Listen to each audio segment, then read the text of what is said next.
வாங்கி ஏதாவது எடுக்கலாம்ல. ஏன் உங்க அம்மா வந்தா சிக்கன் மட்டன் எல்லாம் வாங்கணுமோ? சாம்பார்லாம் சாப்பிட மாட்டாவளோ? ஏன்டா அப்படிலாம் பேசுறீங்க?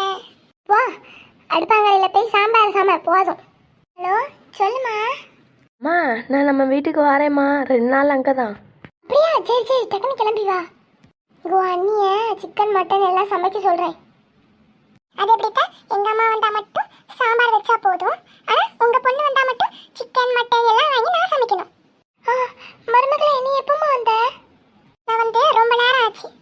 இப்போவே உங்கள் பையன்கிட்ட சொல்லி சிக்கன் மட்டன் நண்டு வறுவல் எல்லாம் வாங்கிட்டு வர சொல்கிறேன். என் பையன் சம்பாதிச்ச காசு எல்லாம் வீணாக போச்சு. போ.